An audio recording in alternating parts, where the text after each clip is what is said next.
কুয়াশার চাদর গায়ে উত্তরের হাওয়ার সাথে আসে শীত। বাতাসে খেজুরের রসের ঘ্রাণ, ক্ষীর, পায়েস আর পিঠাপুলির উৎসবে মাতোয়ারা হয় গ্রাম বাংলা।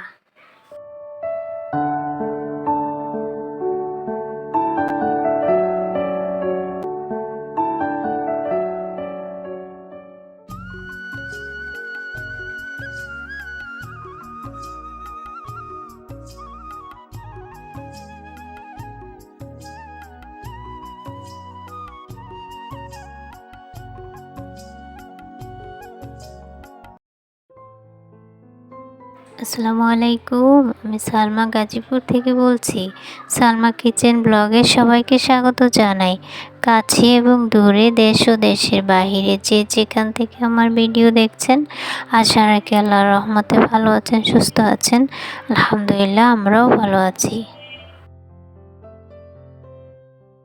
শীতের এই সকালে খেজুরের কাঁচা রস খেতে কে কে পছন্দ করে জানি না, আমি তো ভীষণ পছন্দ করি। আমি তো পেয়ে খেয়ে নিয়েছি, আর এখানে হচ্ছে আমার হাজব্যান্ডকে দিয়ে দিয়েছি, আর আমার বাচ্চাদেরকেও একটু একটু দিচ্ছি। ওরা আবার তেমন একটা খেতে চায় না।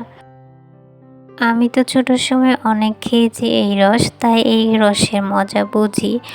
আর বাচ্চারা কিন্তু সেরকমটা পরিচিত ছিল না এই রসের সাথে, যদিও জাল করা রস খায় পিঠা দিয়ে। যাই হোক, আমি এরপর হচ্ছে কিচেনে চলে আসছি।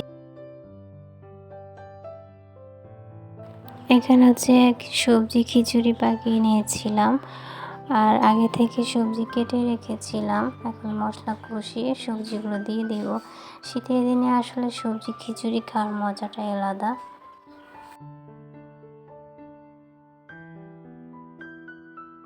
সবজিগুলো দিয়ে নেড়েচেড়ে ঢাকনা দিয়ে দেব। এরপর সবজিগুলো যখন একটু ভালোভাবে নরম হয়ে আসবে, তখন চাউল অ্যাড করবো এখানে।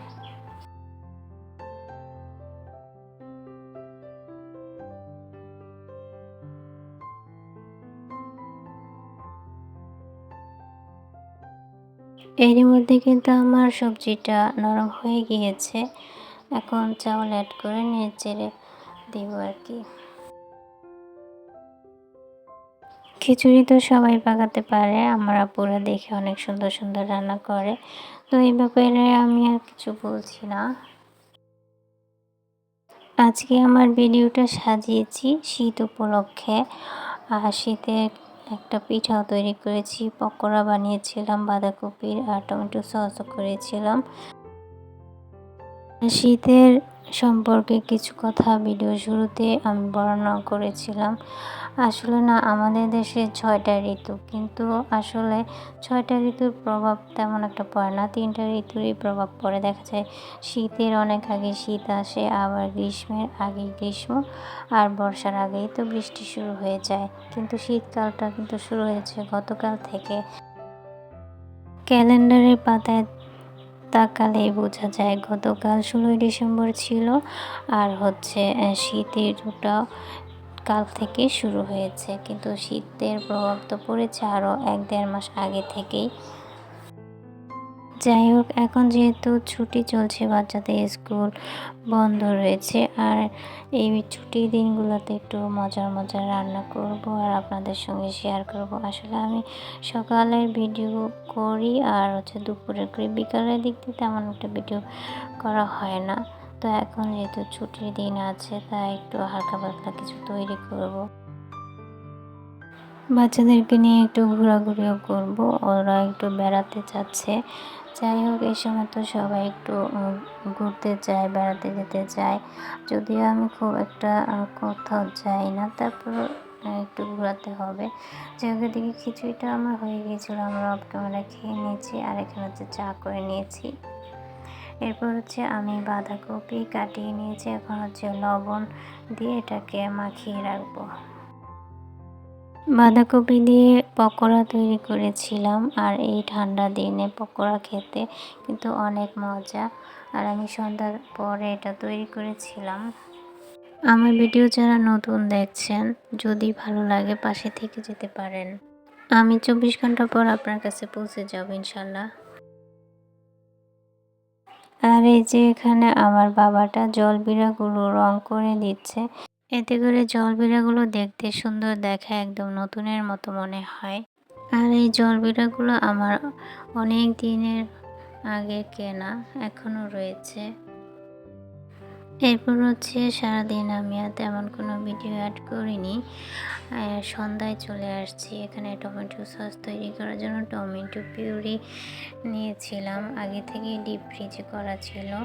আর হচ্ছে চিনি দিয়ে দিয়েছি 1 কাপ, মরিচের গুঁড়া দিয়েছি 1 টেবিল চামচের থেকে একটু কম। আর এটা এখন ভালো করে মিক্স করে নেব, তারপর জাল করে নিয়ে টমেটো সস তৈরি করব। টমেটো সস আমি ঘরেই তৈরি করি, যখন থেকে ইউটিউবে দেখেছি। আর এখানে হচ্ছে আমার মামুনিটাকে একটা কাজ দিয়েছিলাম যে তুমি চাউলের গুঁড়াগুলো একটু পিঠার জন্য রেডি করে দাও, তো ওইটা আর কি রেডি করে দিচ্ছিল। এরপর হচ্ছে আমি টমেটো পিউরিটা যে জালে বসিয়েছিলাম, এটা অনেকটাই ঘন হয়ে গিয়েছিল। এরপর আমি এখানে কিছুটা সিরকা অ্যাড করেছি, এরপর নেড়ে চেড়ে দিয়েছিলাম।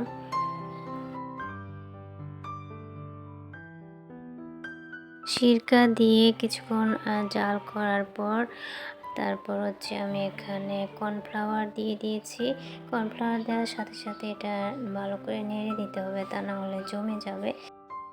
কর্নফ্লাওয়ার দেওয়ার পর আর বেশিক্ষণ জাল করিনি, আমার টমেটো সসটা হয়ে গিয়েছিল। আর অন্যদিকে হচ্ছে আমি বাঁধাকপি পকোড়াটা রেডি করে নিয়েছিলাম আর ভেজে নিচ্ছিলাম।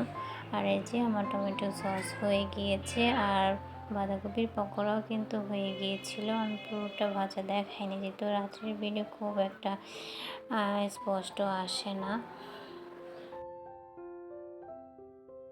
অন্যদিকে হচ্ছে আমি ভাপা পিঠাটাও অফ ক্যামেরা করে নিয়েছিলাম, খুব বেশি করিনি। আর আমার ভিডিওটি আজকে এ পর্যন্তই, দেখা হবে পরবর্তী ভিডিওতে। আল্লাহ হাফেজ, আসসালামু আলাইকুম।